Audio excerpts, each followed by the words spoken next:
I want to talk a little bit about goals on the line of how do you lose 37 pounds and write a book. I'm just going to kind of give you that as an example. For 24 years of my adult life, by choice, I weighed well over 200 pounds. I say by choice because, you see, I have never accidentally eaten anything. I mean, it's always been deliberate. And when I choose to eat too much today, I have chosen to weigh too much tomorrow. You can choose to set goals and realize your potential, or you can choose not to set them. Now, if you choose not to set them, you got to understand that the consequences are not going to be good down the road. For 24 years, I was going to lose that weight. As a matter of fact, in 24 years, I lost several thousand pounds of weight. How many of you already know exactly what I'm talking about? But it wasn't until I wrote it down, put a date on it, listed the obstacles I had to overcome, identified the people, the groups, the organizations I needed to work with, spelled out a plan of action, set that time limit in there, and identified all of the benefits to me. It was only when I did that that the goal became a reality, and I lost the weight. For 10 or 15 years, I was going to write a book. You know anybody who's going to do just a whole lot of things, folks? I was going to write a book. But it wasn't until I got busy writing the book and writing the plans first before the book ever materialized. Now, if it sounds like I'm trying to sell you on having goals, how many of you are getting close already? How many of you are becoming convinced right quick like that you need to have those goals? There's no question about it. The immortal J.C. Penney many, many years ago said, "Give me a stock clerk with a goal, and I'll give you a man who will make history. But give me a man without a goal, and I'll give you a stock clerk."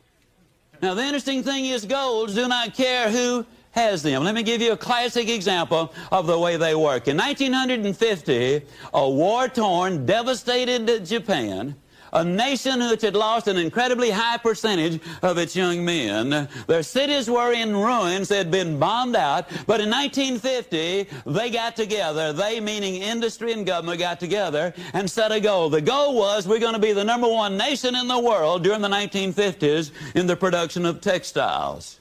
In 1959, ladies and gentlemen, they accomplished that objective.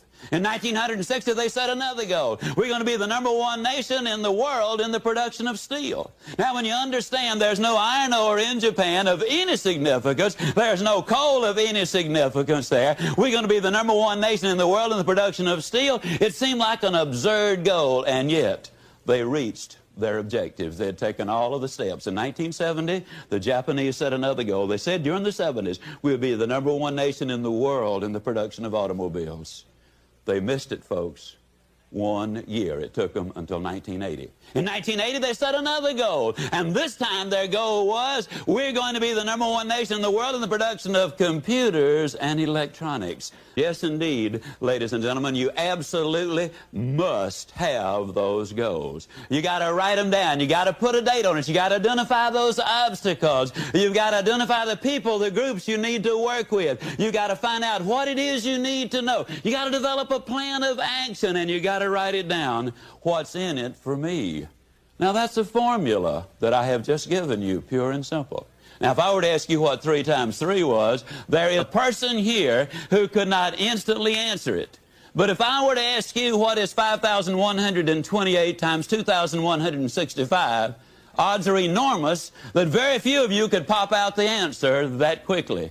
But if I were to say to you, get your pencil and paper out, figure it out, then all of you could figure it out. Why? You know the formula. Now, you see, if you know the formula, it really doesn't make any difference, ladies and gentlemen, what the goal really is. When I started to write the book, I took precisely the same steps that I'm talking about. I wrote down the objective. I wrote down the time I completed or expected to complete the book. I identified the obstacles there. And yes, I know this is repetitious. It's the mother of learning. I wrote out and identified the people, the groups, the organizations I needed to work with. I devised a plan of action to do it. I spelled out what I needed to know, and I wrote it all down, what's in it for me. You see, the basic problem is most people, when they're working on their job, they get to thinking, you know, I really ought to be spending time at home with my family. And then when they're at home with the family, they get to thinking, you really ought to be out there working for my family. And so when they're out there working for the family, their mind is back home. And when they're back home, their mind is back out there in the field. And then they tell everybody, well, I don't ever have time to do anything.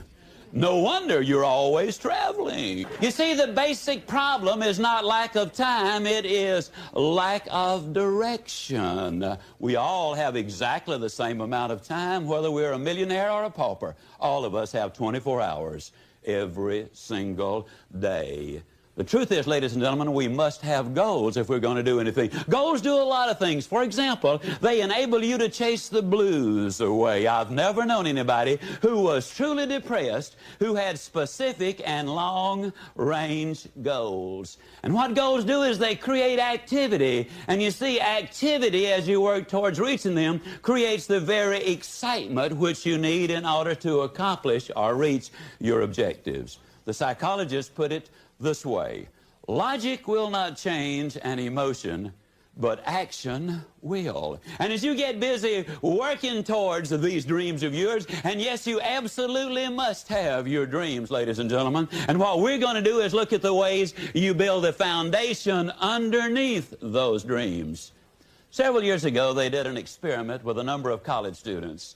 And in this particular experiment, they let them go to sleep, and they hooked these brain machines up to them. With these brain machines, they could determine precisely within a matter of seconds when the student went to sleep. Then they could tell when that student started to dream.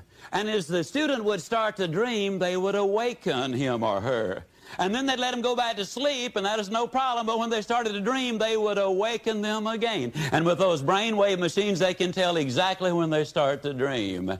At the end of one night of this kind of treatment, many of the students were nervous and fidgety. At the end of 2 nights of this kind of treatment, where they had a reasonable amount of sleep, but no dreaming, they became very irritable and very short and very cross. At the end of just 3 nights of a reasonable amount of sleep, but no dreaming, they could tell that some of them were headed for some psychological difficulties. And so what they did was they aborted the experiment. Now, about 24 hours later, most of the students were back to normal. Within a week, all of them had returned 100%. But the experiment proved something very conclusively, and that's this: when you're asleep, ladies and gentlemen, you need your dreams. I'm here to tell you that when you're wide awake, you also need your dreams. You must have your goals. You'll never make it as a wandering generality. You must become a meaningful specific. If you're going to work tomorrow because that's what you did yesterday, you're not going to be as good tomorrow as you were yesterday, because now you're 2 days older and no closer to the goal which you do not have. You can't make it as a wandering generality. Most people understand you got to become a meaningful specific. It reminds me of an experiment done some little while ago by Jean-Henri Fabre, the great French naturalist. He took a number of processionary caterpillars, so named because they follow each other in a procession, and he lined them around a flower pot until they formed a never-ending circle. And they started going round and round 24 hours that first day, and then they went the next day and the next, and by about the third or the fourth day, he put some pine needles into the center of that.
pot. That's the food of the processionary caterpillar. They kept going round and round, 7 full days and 7 full nights. They went round and round until they literally dropped dead from starvation and exhaustion. With an abundance of food less than 6 inches away, they had starved to death because they confused activity with accomplishment. You've got some friends that are in the same shape. They're busy, busy all the time. They're going, and they're here and they're there and they're somewhere else. But they never really accomplish anything because they don't have those specific, clearly identifiable objectives. You gotta have those goals. Here's the next one. Look around. You might have overlooked some people that need to be recognized. You might have overlooked some talent that you could be using to help in the training and conduct meetings. Don't miss some of the gifts that are close by you. Look around and say, who's doing a good job that maybe I've missed this last year?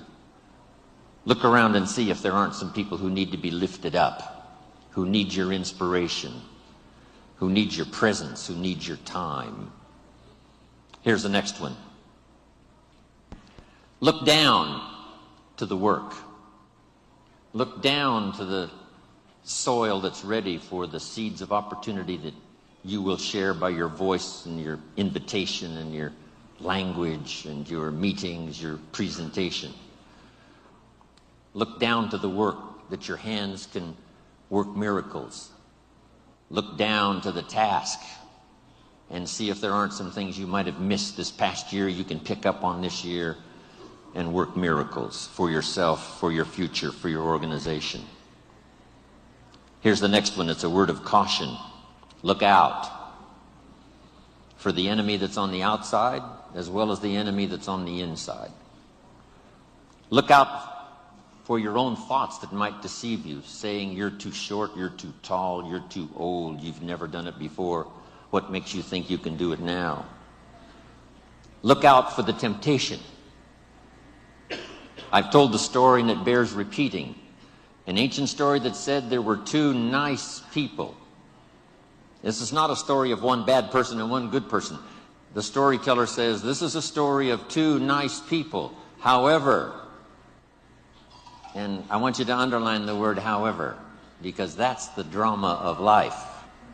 However, one built his house on the rock, and the other built his house on the sand. And sure enough, the storms came as they always do, and the one that built his house on the rock was saved.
We could go. Got the backseat bumping, we could back it up. Al Green singing, go and turn it up. Wanna lean back, baby, can we loosen up? Cause you got that key, go and start me up. You doing something to me right now. Pocket bottle, water, purple clouds. Or you could put me right now. I wanna know if you could ride, baby. Listen, we could take our time, baby. Oh,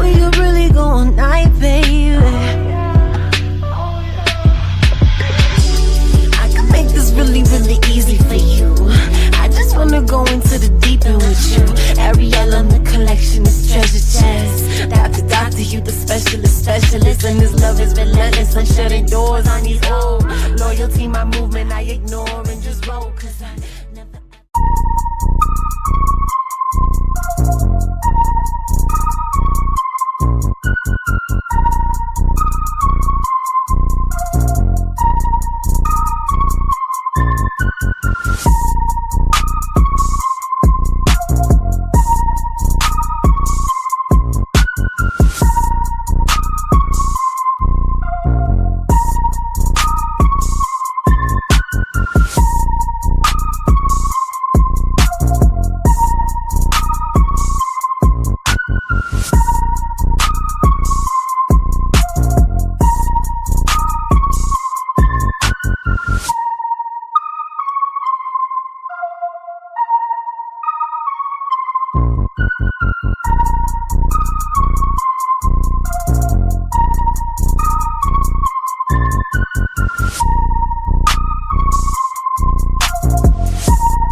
You're my dandelion, good luck.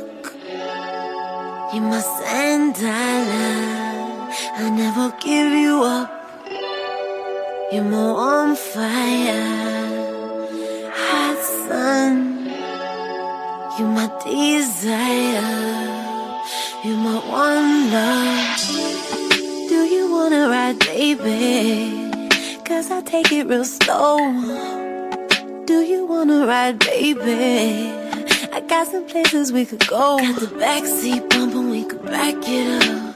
Al Green singing, go and turn it up. Wanna lean back, baby, can we loosen up? 'Cause you got that key, go and start me up. You doing something to me right now. Pocket bottle, water, purple clouds. Or you could put me right now. I wanna know if you could ride, baby. Listen, we could take our time, baby. Or we could really go all night, baby. I can make this really, really easy for you. I just wanna go into the deep end with you. Ariel on the collection is treasure chest. Doctor, you the specialist. And this love is relentless. I'm shutting doors on these old. Loyalty, my movement, I ignore and just roll, 'cause I never.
built his house on the sand was lost.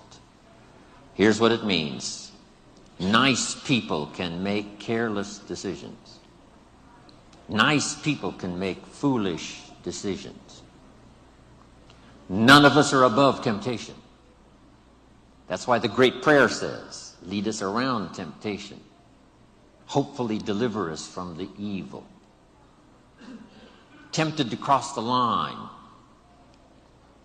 A customer shows up across the street from where you live, and it's so easy to say, rather than being taken care of by someone who lives so far away, I can take care of you because I live just across the street.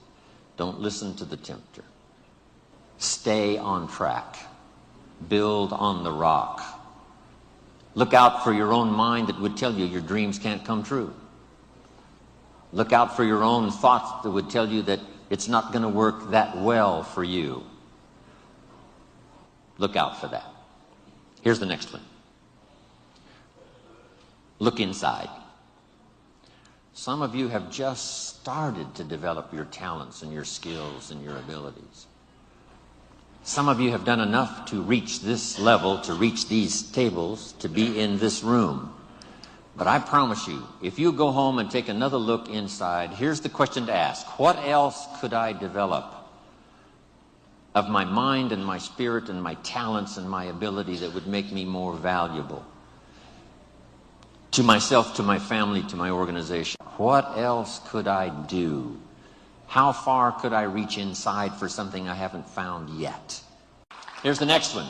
Look up to the God that made us all, to a higher power that's still within reach. Draw on that spiritual part of human existence and human life. It'll work miracles. Once in a while I get a letter. Guess what it says? Dear Mr. Rohn, while you travel the world, please remember, we pray for you.